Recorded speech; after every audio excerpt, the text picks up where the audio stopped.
প্রিয় শিক্ষার্থীবৃন্দ, আশা করি তোমরা সবাই ভালো আছো। শহীদ আবুল কাশেম কলেজ কর্তৃক আয়োজিত অনলাইন ক্লাসে তোমাদের স্বাগতম। আমি অনুপম রায়, প্রভাষক, ফিনান্স, ব্যাংকিং ও বীমা। আমি তোমাদের সামনে আজ ফিনান্স, ব্যাংকিং ও বীমা বিষয়ের প্রথম অধ্যায়ের বাকি অংশটুকু আলোচনা করব। আমরা গত ক্লাসে আমরা কিছু জিনিস নিয়ে আলোচনা করেছি। আজ অবশিষ্ট জিনিসটা তোমাদের সামনে তুলে ধরবো। আজ আমাদের সামনে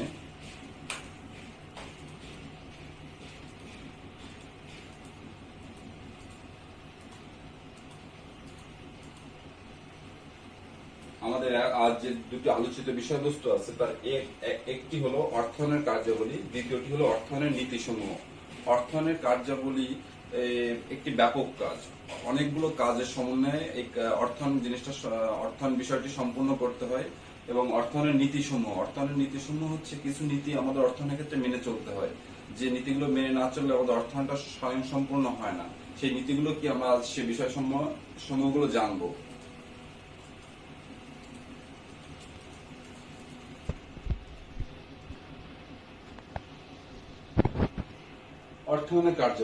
অর্থায়নের কার্যাবলীকে আমরা চারটি ভাগে ভাগ করতে পারি। 1. তহবিল সংগ্রহ। 2. মূলধন বাজেটিং সিদ্ধান্ত। 3. স্বল্প মেয়াদী সম্পদ ব্যবস্থাপনা। 4. তহবিলের বন্টন। হাতটা সরো ক্যামেরার সামনে। তহবিল সংগ্রহ হচ্ছে অর্থায়নের কার্যাবলীর প্রধান এবং প্রথম কাজ। তহবিল সংগ্রহ অর্থাৎ আমরা অর্থায়নের ক্ষেত্রে কোন কোন উৎস থেকে তহবিল সংগ্রহ করব বা মূলধন সংগ্রহ করব সে বিষয়টি আমাদের বিবেচনা করতে হয়। দ্বিতীয় কাজ হচ্ছে মূলধন বাজেটিং সিদ্ধান্ত। মূলধন বাজেটিং সিদ্ধান্ত হচ্ছে তহবিল সংগ্রহের পর আমরা উক্ত তহবিল কোন কোন খাতে বিনিয়োগ করব সে বিষয়গুলো সমূহ সিদ্ধান্ত নিতে হয়। তারপরে আছে স্বল্প মেয়াদী সম্পদ ব্যবস্থাপনা। ব্যবসায় কিছু স্বল্প মেয়াদী সম্পদ আছে যেগুলোকে ব্যবস্থাপনার প্রয়োজন হয় আমাদের। সেই সম্পদগুলো যেমন নগদ অর্থ, মজুদ পণ্য, প্রাপ্য বিল, এগুলোকে বলা হয় স্বল্প মেয়াদী সম্পদ ব্যবস্থাপনা। তার পরবর্তী অংশের নাম তহবিলের বন্টন। তহবিলের বন্টন হচ্ছে প্রাপ্ত তহবিলকে বিনিয়োগ করার পরে সেখান থেকে যে মুনাফা আমাদের অর্জিত হয় সেই মুনাফা থেকে কিছু কিছু তহবিল আমাদের বন্টন করতে হয়। তার ভিতরে মুনাফা বন্টন হতে পারে, সুদ প্রদান হতে পারে, সরকারকে কর প্রদান করা হতে পারে। এগুলো তহবিল বন্টন অংশের কার্যাবলী। আমাদের মূল বিষয় হচ্ছে অর্থায়নের কার্যাবলীকে আমাদের প্রথম থেকে চিন্তা করতে হবে যে তহবিল সংগ্রহ করার থেকে মূলধন বাজেটিং সিদ্ধান্ত, স্বল্প মেয়াদী সম্পদ ব্যবস্থাপনা, তহবিলের বন্টন, সমস্ত কার্যাবলীকে একত্রে আমরা অর্থায়নের কার্যাবলী বলবো। আমাদের অর্থায়ন সম্পর্কে যদি সম্পূর্ণ আমরা একটি কাজ সম্পূর্ণ করতে চাই তাহলে অবশ্যই আমাদের এই স্টেপ বাই স্টেপ আমাদের এই কাজগুলো করতে হবে। তহবিল সংগ্রহ বর্তমান ক্ষেত্রে অনেকটা সহজ, কারণ আমাদের তহবিলগুলো বর্তমানে বিভিন্ন প্রতিষ্ঠান আমাদের দেশে আছে, যে প্রতিষ্ঠানগুলো থেকে আমরা ঋণ পেতে পারি, আমরা বিভিন্ন ধরনের লোন পেতে পারি, যার মাধ্যমে আমাদের তহবিল সংগ্রহ করা এখন অনেক সহজ একটা কাজ। তহবিল সংগ্রহ করার পরে আমাদের যে জিনিসটা আছে মূলধন বাজেটিং সিদ্ধান্ত। আমাদের ব্যবসার প্রধান উদ্দেশ্য হচ্ছে মুনাফা অর্জনের জন্য আমাদের তহবিলটাকে বা আমাদের মূলধনটাকে সঠিকভাবে বিনিয়োগ করতে হবে। আর সেই বিনিয়োগ যদি সঠিক না হয় তাহলে ব্যবসায় মুনাফা অর্জন করা সম্ভব না। স্বল্প মেয়াদী সম্পদ আমাদের ব্যবসার অন্যতম গুরুত্বপূর্ণ একটি জিনিস, কারণ স্বল্প মেয়াদী সম্পদগুলো যদি সঠিক ব্যবস্থাপনা না করা যায় তাহলে আমাদের ব্যবসার অনেক ক্ষতির সম্মুখীন হতে হয়। এরপরে আছে তহবিলের বন্টন বিষয়টি সম্পর্কে আমরা অনেক আগে থেকেই পরিচিত। তহবিল বন্টন যদি সঠিকভাবে না হয় সেক্ষেত্রে আমাদের ব্যবসার বিরূপ প্রতিক্রিয়া করতে পারে। তহবিল বন্টনের জন্য আমাদের সর্বপ্রথমে খেয়াল রাখতে হবে শেয়ার হোল্ডার বা কোম্পানির মালিক যারা আছে তাদের ভিতরে মুনাফাটা সঠিকভাবে বন্টন করা, এবং যে সকল পক্ষের কাছ থেকে লোন বা বিভিন্ন ধরনের ঋণ গ্রহণ করা তাদের সুদটা পরিশোধ করতে হবে। তৃতীয় অংশ হচ্ছে সরকারকে কর প্রদান করা আমাদের সামাজিক দায়িত্ব। সরকারকে কর প্রদানের মাধ্যমেই আমাদের তহবিল বন্টনের কাজ শেষ হবে। নেক্সট যে বিষয়টি আমরা আলোচনা করব সেটি হচ্ছে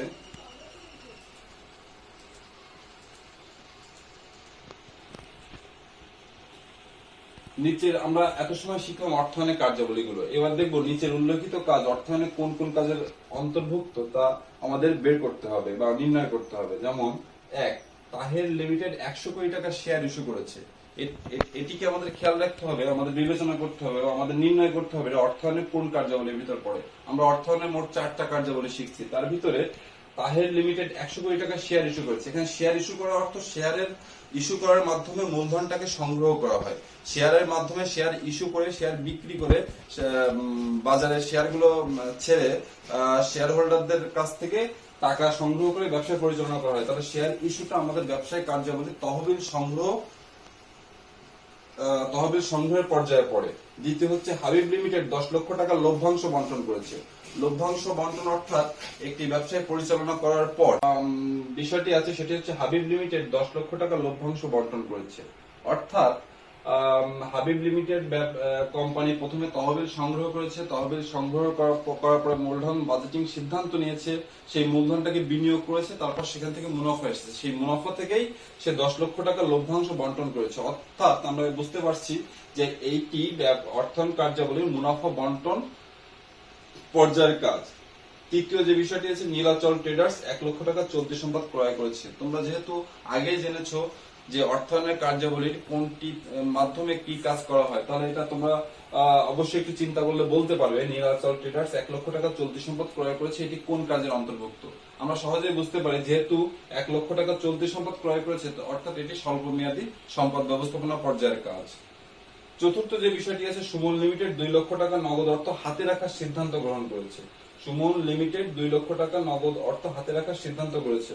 তাহলে আমরা জানি যে চলতি সম্পদ বা স্বল্প মেয়াদী সম্পদ ব্যবস্থাপনার ভিতরে নগদ অর্থ রাখা, প্রাপ্য বিল, এগুলো চলতি সম্পদ ব্যবস্থাপনার মধ্যে পড়ে। সেহেতু আমরা এখান থেকে স্পষ্ট বুঝতে পারছি সুমন লিমিটেড 2 লক্ষ টাকা নগদ অর্থ হাতে রাখার সিদ্ধান্ত গ্রহণ করেছে, অর্থাৎ সে অর্থায়নের কার্যাবলী স্বল্প মেয়াদী সম্পদ ব্যবস্থাপনার বিষয়ের কাজটি এখানে করেছে। সবুজ লিমিটেড 2 কোটি টাকার অগ্রাধিকার শেয়ার বা জিরো কুপন বন্ড ইস্যু করেছে। আমরা জানি যে শেয়ার ইস্যু করা বা জিরো কুপন বন্ড ইস্যু করা বা অগ্রাধিকার শেয়ার বিক্রয়ের মাধ্যমে কোম্পানির মূলধন বা তহবিল সংগ্রহ করা হয়। একটি কোম্পানি যখন প্রতিষ্ঠা হয়, প্রতিষ্ঠার পর থেকে সরকারের অনুমতি নিয়ে তারা শেয়ার বাজারে শেয়ার বিক্রয় করে। শেয়ার বিক্রয়ের মূল উদ্দেশ্য হচ্ছে তহবিল সংগ্রহ করা। সেক্ষেত্রে আমরা দেখছি সবুজ লিমিটেড 2 কোটি টাকার অগ্রাধিকার শেয়ার বা ও জিরো কুপন বন্ড ইস্যু করেছে, অর্থাৎ এই ক্ষেত্রে তাদের এই কাজটির উদ্দেশ্য হচ্ছে তহবিল সংগ্রহ করা।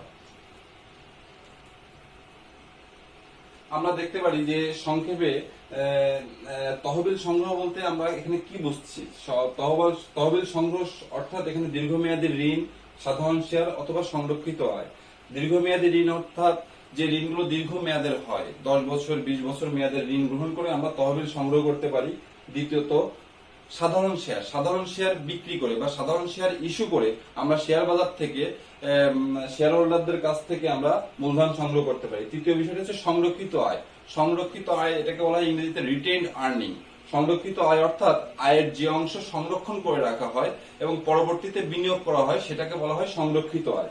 দ্বিতীয় যে বিষয়টি আছে, আমাদের দ্বিতীয় কাজ মূলধন বাজেটিং সিদ্ধান্ত, ক্যাপিটাল বাজেটিং। এক্ষেত্রে আমাদের প্রথম যে কাজটা হচ্ছে যন্ত্রপাতি ক্রয়। আমাদের যে ব্যবসায় প্রতিষ্ঠানটি আমরা বা যে শিল্প কারখানাটা আমরা প্রতিষ্ঠা করলাম, সেখানে সেটা পরিচালনার জন্য আমাদের কিছু যন্ত্রপাতি ক্রয় করতে হয়, আসবাবপত্র ক্রয় করতে হয়, এবং বাদ বাকি যে অর্থ থাকে সেই অর্থগুলো বা সেই তহবিলগুলো আমরা বিভিন্ন খাতে বিনিয়োগ করতে পারি। এই বিনিয়োগ যে কার্যাবলীগুলো আছে এটাকে আমরা মূলধন বাজেটিং সিদ্ধান্ত বলবো। তৃতীয় যে বিষয়টি হচ্ছে স্বল্প মেয়াদী সম্পদ ব্যবস্থাপনা। স্বল্প মেয়াদী সম্পদ ব্যবস্থাপনা বলতে আমরা আগেই বুঝেছি স্বল্প মেয়াদী সম্পদ আমাদের কোনগুলো। আমাদের স্বল্প মেয়াদী সম্পদ হচ্ছে নগদ অর্থ, প্রাপ্য বিল, মজুত পণ্য, এগুলো সবই আমাদের ব্যবসার স্বল্প মেয়াদী সম্পদ। এই সম্পদগুলোকে সঠিক ব্যবস্থাপনার মাধ্যমে মুনাফাটাকে সর্বোচ্চকরণ করা আমাদের ব্যবসায়ের বা অর্থায়নের কার্যাবলীর অন্যতম অংশ।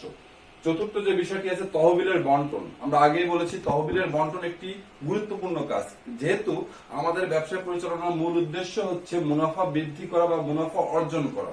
সেই ক্ষেত্রে সেই অর্জিত মুনাফাটাকে যদি আমরা শেয়ার হোল্ডারদের ভিতরে বন্টন সঠিকভাবে না করতে পারি, সেক্ষেত্রে আমাদের ব্যবসাটা পরিচালনা করা বা চালু রাখা সম্ভব হবে না। এই কারণে আমাদের তহবিলের বন্টনটা করতে হবে সঠিকভাবে। সেক্ষেত্রে আমাদের প্রদেয় লভ্যাংশ প্রদান করতে হতে পারে, আমাদের সরকারকে কর প্রদান করতে হতে পারে, প্রদেয় বিল প্রদান করতে হতে পারে। এমন কিছু কিছু ক্ষেত্রে আমাদের যখন লোন নেওয়া থাকে বা ঋণ নেওয়া থাকে, সেই ঋণের একটি সুদও আমাদের পরিশোধ করতে হয়। এই সকল কার্যাবলীকে একত্রে অর্থায়নের কার্যাবলী বলা হয়। এরপরে আমরা যে বিষয়টি নিয়ে আলোচনা করব সেটি হচ্ছে অর্থায়নের নীতিসমূহ। অর্থায়ন করতে হলে বা অর্থায়ন কার্যক্রম পরিচালনা করতে হলে আমাদের কিছু নীতি মেনে চলতে হয়। এই নীতির মাধ্যমেই আমাদের অর্থায়ন কার্যাবলীটাকে সঠিকভাবে সম্পাদন করতে হয়। অর্থায়নের নীতিসমূহের প্রথম যে নীতিটা সেটি হচ্ছে ঝুঁকি ও মুনাফার নীতি। আমরা জানি যে যখন যখন কোনো প্রকল্পে বিনিয়োগের মাধ্যমে আমার প্রত্যাশিত মুনাফা থেকে প্রকৃত মুনাফা কম হয় তখন তাহাকে ঝুঁকি বলা হয়। অর্থাৎ একটু ভালোভাবে খেয়াল করবে, যখন কোনো প্রতিষ্ঠানে আমি বিনিয়োগ করি বা কোনো প্রকল্পে আমি বিনিয়োগ করি, সেই বিনিয়োগের উদ্দেশ্য থাকে মুনাফা অর্জন, এবং সেই মুনাফা অর্জনের জন্য আমার একটা প্রত্যাশা থাকে। সেই প্রত্যাশা থেকে প্রকৃত মুনাফা যদি কম হয় তাহলে সেটাকে ঝুঁকি বলা হয়। অর্থাৎ আমি যেটি প্রত্যাশা বা আশা করেছি যে মুনাফাটা, সেই মুনাফাটা আমি অর্জন করতে পারিনি, সেক্ষেত্রে আমার প্রতিষ্ঠানে ঝুঁকি থাকে। ঝুঁকি ও মুনাফা নীতি অর্থাৎ আমরা সহজ কথায় বা আমরা সবাই বুঝতে পারবো যে আমি যত বেশি ঝুঁকি নিব আমি তত বেশি মুনাফা অর্জন করতে পারবো। এজন্য ঝুঁকির সাথে মুনাফার একটি সম্পর্ক বিদ্যমান। কারণ ঝুঁকি যত বেশি নেওয়া হবে মুনাফা তত বেশি হবে, ঝুঁকি যত কম নেওয়া হবে মুনাফা তত কম হবে। আমরা একটি চিত্রের মাধ্যমে এখানে দেখতে পাচ্ছি এই যে লাইনটা, এটাকে আমরা বলবো ঝুঁকি, আর এটা হচ্ছে আমাদের প্রত্যাশিত মুনাফার হার। প্রত্যাশিত মুনাফার হার, ঝুঁকি, এখানে কিছু অংশ আছে ঝুঁকি মুক্ত মুনাফার হার। অর্থাৎ আমরা আমাদের প্রতিষ্ঠানের সকল মূলধন একটি নির্দিষ্ট ক্ষেত্রে বিনিয়োগ না করে আমরা কিছু ঝুঁকি মুক্ত খাতে বিনিয়োগ করব। যেমন সরকারি বন্ড ক্রয়ের মাধ্যমে আমরা প্রতি বছর শেষে বা একটি নির্দিষ্ট মেয়াদ শেষে আমরা একটি নির্দিষ্ট পরিমাণ মুনাফা পাবো। কিন্তু সেই মুনাফাটায় কখনো এখানে ক্ষতির কোনো সম্ভাবনা নাই, সেখান থেকে একটা নির্দিষ্ট পরিমাণ মুনাফা আমরা পেয়ে যাবো, কিন্তু সেটার বেশিও হবে না কমও হবে না। এটাকে বলা হয় ঝুঁকিমুক্ত মুনাফার হার। এবং এর পরবর্তী যে মূলধনটা থাকবে সেটিকে আমরা ব্যবহার করব, সেক্ষেত্রে আমরা ঝুঁকি যত বেশি নেব আমাদের প্রত্যাশিত মুনাফার হারটা তত বেশি হবে। এক্ষেত্রে আমরা ঝুঁকি যত কম নিব, আমরা যদি ঝুঁকি এই লাইন, এটাকে আমরা বলা হয় ঝুঁকির অধিহার। ঝুঁকিটা যত কম নেব প্রত্যাশিত মুনাফার হারটা তত বেশি হবে। ঝুঁকিটা যত বেশি নিব আমাদের প্রত্যাশিত মুনাফার হারটা তত বেশি হবে। কিন্তু আমাদের অবশ্যই ঝুঁকি ও মুনাফার সাথে একটি সামঞ্জস্য বিধান করে চলতে হবে। যেহেতু ঝুঁকি নিলে ক্ষতির সম্ভাবনা আছে বা মুনাফার সম্ভাবনা আছে, সেক্ষেত্রে যত বেশি ঝুঁকি নেব তত বেশি মুনাফা হবে। যদি কখনো আমাদের মুনাফা কম হয় সেক্ষেত্রে আমাদের খেয়াল রাখতে হবে ঝুঁকিমুক্ত মুনাফার হার, অর্থাৎ সরকারি বন্ডে আমরা কিছু বিনিয়োগ করব যে ক্ষেত্রে আমাদের কোনো ঝুঁকি নাই। আমাদের মূল নীতির আরেকটি যে অংশ সেটা হচ্ছে তারল্য মুনাফার নীতি। তারল্য জিনিসটা বুঝি যে আমার কাছে চলতি সম্পদ যত বেশি থাকবে আমার কাছে তারল্য তত বেশি থাকবে। আমরা জানি যে তারল্য ও মুনাফার ভিতরে একটি নিবিড় সম্পর্ক আছে। যেহেতু আমি অধিক তারল্য যদি আমি রাখি, আমার কাছে যত টাকা আছে সেখান থেকে যদি আমি খুব বড় একটা অংশ আমার নিজের কাছে রেখে দিই তাহলে আমার বিনিয়োগ করা কম হবে, সেক্ষেত্রে আমি বিনিয়োগ কম করতে পারবো, আর বিনিয়োগ কম করলেই কম মুনাফা হবে। আর যদি আমার কাছে কম তারল্য থাকে, অর্থাৎ আমার কাছে যে মূলধনটা আছে সেই মূলধনের যদি কম অংশ আমি রেখে দিই এবং বেশি অংশ আমি বিনিয়োগ করে দিই তাহলে আমার মুনাফাটা অবশ্যই বেশি হবে। সেহেতু দেখা যাচ্ছে তারল্য মুনাফার ভিতরে একটা নিবিড় সম্পর্ক বিদ্যমান। কিন্তু আমাদের অধিক মুনাফার আশায় যদি আমার তারল্যতা একেবারে কমে যায় তাহলে আমার ব্যবসার দৈনন্দিন কার্যক্রম বাধাগ্রস্ত হবে। এই ক্ষেত্রে অবশ্যই আমাকে কিছু তারল্য রাখতে হবে, কিন্তু সেই তারল্যটার একটি নির্দিষ্ট পরিমাণ থাকতে হবে। তারল্যটা বেশি হলে আমাদের মুনাফা কম হবে, আর যদি তারল্যটা কম হয় তাহলে আমাদের মুনাফা বেশি হবে। কিন্তু আমার সমস্ত অর্থটা বা আমার সমস্ত তহবিলটা, আমার সমস্ত মূলধনটা আমি একই সেক্টরে বা একইভাবে সমস্ত টাকা আমি বিনিয়োগ করব না, সেক্ষেত্রে আমার ব্যবসার দৈনন্দিন কার্যক্রমে বাধাগ্রস্ত হবে। তৃতীয় যে নীতি সেটাকে বলা হয় পোর্টফোলিও বৈচিত্র্যায়নের নীতি। পোর্টফোলিও বৈচিত্র্যায়ন একটি গুরুত্বপূর্ণ বিষয়। এটি তোমরা জানলে, একবার শিখলে এটা তোমাদের কখনো ভুলবা না, কারণ এটা একটা গুরুত্বপূর্ণ বিষয়। যেহেতু বিনিয়োগের ক্ষেত্রে একক সিকিউরিটিতে আমরা যদি সমস্ত টাকা বিনিয়োগ করে দিই তাহলে দেখলাম এখানে যে বেক্সিমকো ফার্মাসিউটিক্যালস এর শেয়ার ক্রয় করলাম, আমার একক সিকিউরিটিতে বিনিয়োগ, অর্থাৎ আমার যত তহবিল আমার কাছে সংগ্রহ করা আছে, যত মূলধন আমার কাছে আছে, আমি সকল মূলধনটাকে একটি খাতে বিনিয়োগ করে দিলাম। আবার দ্বিতীয় আরেকটা সুযোগ আছে, সেটা হচ্ছে একাধিক সিকিউরিটি বা পোর্টফোলিও বিনিয়োগ। যেমন সরকারি বন্ডে আমি একটা অংশ দিলাম, স্কয়ার কোম্পানির শেয়ার কিনলাম, বাটা শু কোম্পানির শেয়ার কিনলাম, এটাকে বলা হবে আমার পোর্টফোলিও বৈচিত্র্যায়ন বা পোর্টফোলিও বিনিয়োগ। একক সিকিউরিটিতে বিনিয়োগ করলে আমাদের সম্পূর্ণ সেই একক প্রতিষ্ঠানের পরে আমাদের নির্ভরশীল হয়ে পড়তে হবে। যদি আমরা সেখান থেকে মুনাফা হয় তাহলে আমি মুনাফা পাবো, যদি সেখান থেকে ক্ষতি হয় তাহলে আমার ক্ষতি হয়ে যাবে। সেক্ষেত্রে আমি আমার দ্বারা ব্যবসায় পরিচালনা করা খুবই সমস্যা হয়ে দাঁড়াবে। এই ক্ষেত্রে আধুনিক ব্যবসায়িক তত্ত্ব অনুযায়ী অবশ্যই আমাদের পোর্টফোলিও বিনিয়োগটাকে বেছে নিতে হবে, কারণ পোর্টফোলিও বিনিয়োগের একটা অংশ আমি সরকারি বন্ডে বিনিয়োগ করছি। আমি একটু আগেই বললাম যে সরকারি বন্ডে বিনিয়োগ হচ্ছে ঝুঁকি মুক্ত হয়। যেহেতু এই বন্ডে বিনিয়োগ করলে আমার একটা নির্দিষ্ট পরিমাণ মুনাফা প্রতি বছর বা নির্দিষ্ট টাইম শেষে বা নির্দিষ্ট সময় শেষে আসবে, সেহেতু এখানে ঝুঁকি একেবারে নীল, এখানে কোনো ঝুঁকি নাই। আমি ঝুঁকি নিচ্ছি আর দুটি কোম্পানিতে, যেমন স্কয়ার কোম্পানি, বাটা শু কোম্পানি। এখানে দেখা গেলো একটা কোম্পানি থেকে আমার মুনাফা কম হলো, একটা কোম্পানি থেকে আমার মুনাফা বেশি হলো, বা কোনোটাই ক্ষতি হলো, কিন্তু সরকারি বন্ড থেকে আমার একটা নির্দিষ্ট পরিমাণ মুনাফা আসছে।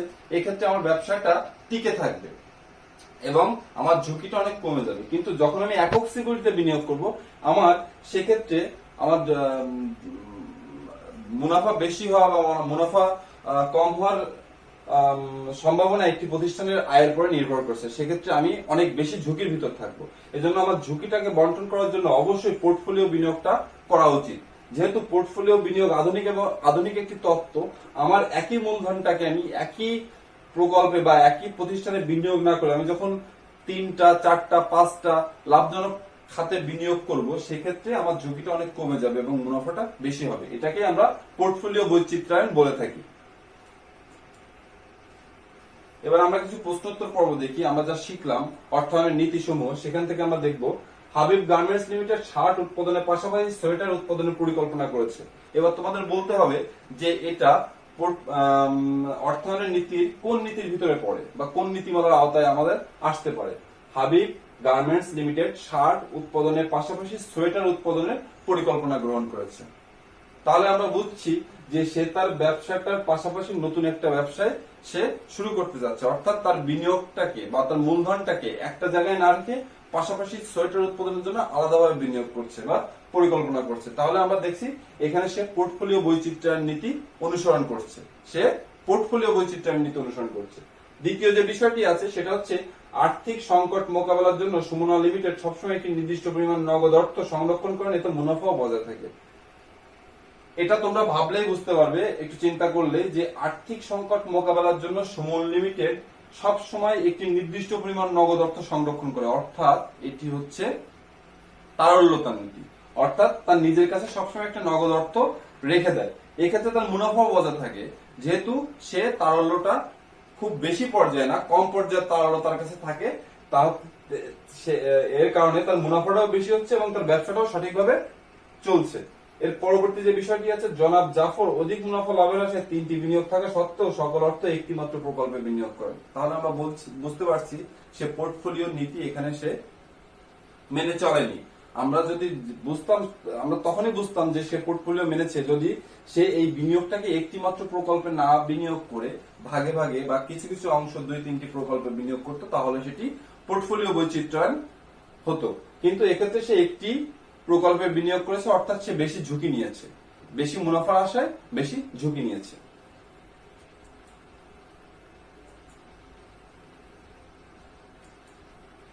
আজ আমাদের ক্লাস এ পর্যন্তই।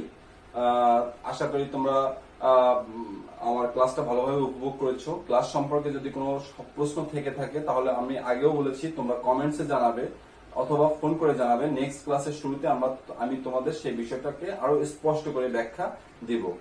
আর যেহেতু এখন বৈশ্বিক মহামারী কোভিড-19 কারণে সারা পৃথিবী আক্রান্ত এবং সামনে আমাদের শীতকাল, সেহেতু আমাদের বিশেষজ্ঞরা ধারণা করছে যে শীতকালে আবার একটা নতুন করে প্রকোপ দেখা দিতে পারে কোভিড-19। এর জন্য সবাই বাসায় থাকবে, সতর্ক থাকবে এবং স্বাস্থ্যবিধি মেনে চলবে। আজ এই পর্যন্তই, সবাইকে ধন্যবাদ।